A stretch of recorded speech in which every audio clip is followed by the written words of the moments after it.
In the world of professional sports, everybody involved in the atmosphere tends to fall prisoner of the moment more often than not.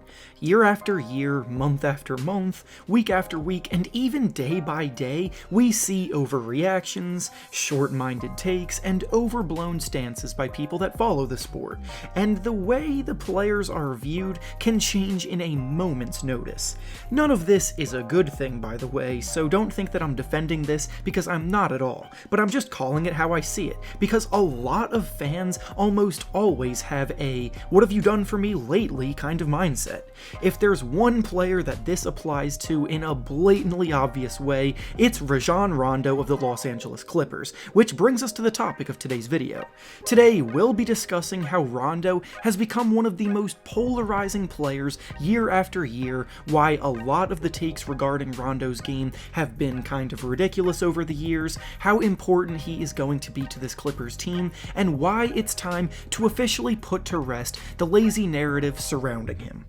Before we start though, it turns out about 64% of you watching right now aren't even subscribed to the channel, so please, if you enjoy the content, consider hitting the subscribe button, as not only does it help out a ton, but I would also very much appreciate it. Now with that being said, let's begin. Rondo has probably been viewed in every imaginable way throughout his NBA career. Early on in his Boston Celtics days, he was the glue that held together that starting lineup, and was the engine that made everything run on those dominant Celtics teams, including the 2008 team that won the championship, but he wasn't exactly a star yet. Then later in his Celtics career, after the Big Three era fizzled out, he really took his game to another level, and was genuinely in the conversation for being the best point guard in the game, with him and Chris Paul being the last of the era where the game was run by elite true point guards.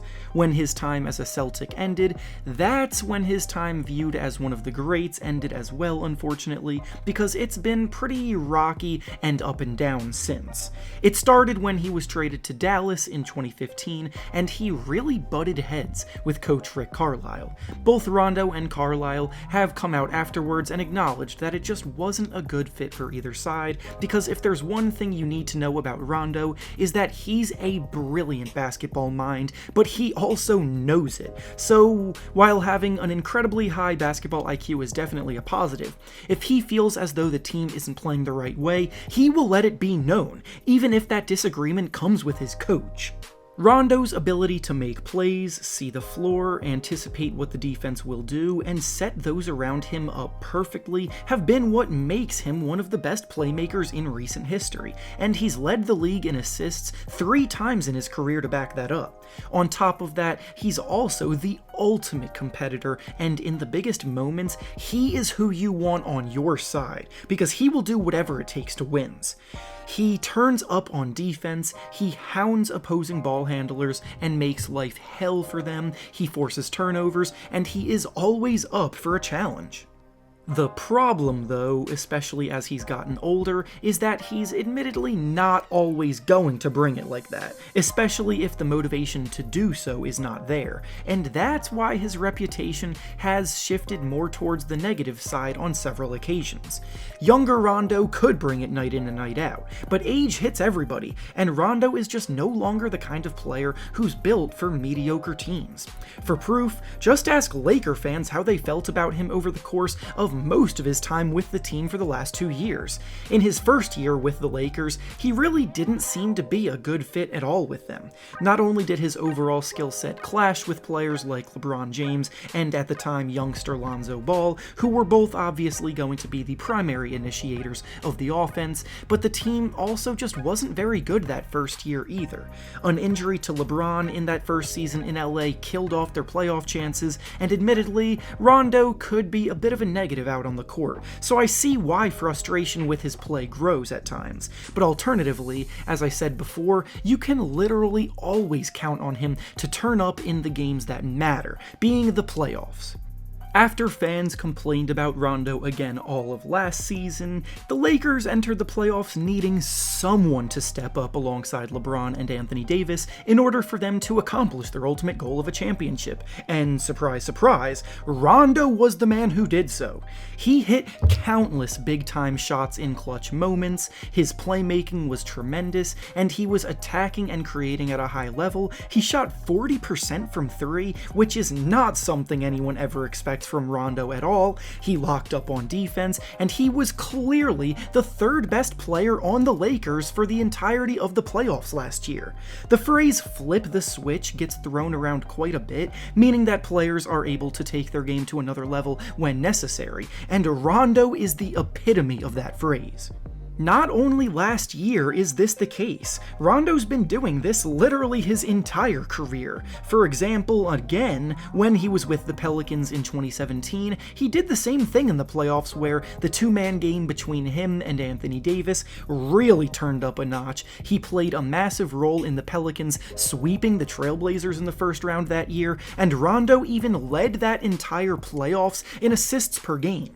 He's a player with 2 rings now. He's just played a massive role in helping the Lakers win their most recent championship, and yet this season, it's been as if everybody has amnesia based on the way he's been treated by fans. Rondo missed a good chunk of the beginning of this season because of a knee injury that he was recovering from, and when he came back on the court, he was still easing his way back into action. No, he was not playing all that great, but again, the combination of him not being at full strength yet, the Hawks not really being legit contenders, and the overall motivation not being all the way there, are all things that have resulted in subpar Rondo in the past.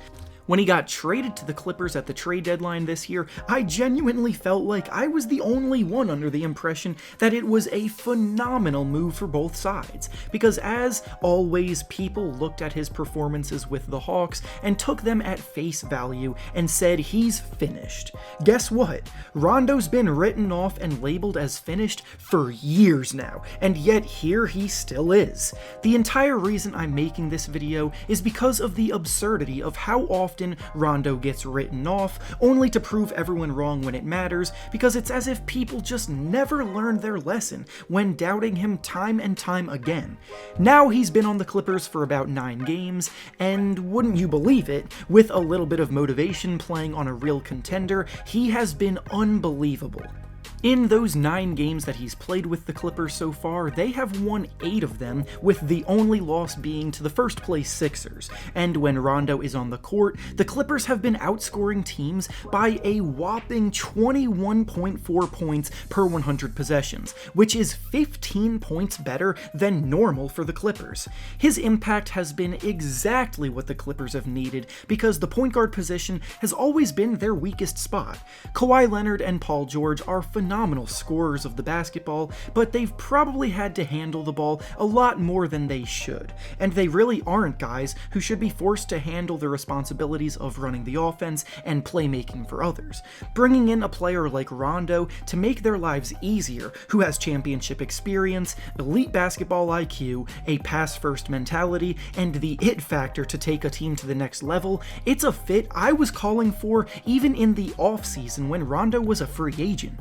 Sure, it is a small sample size so far, but the numbers back my claims up, and I'm really confident that he could be what separates this year's Clippers team from last year's disappointing team.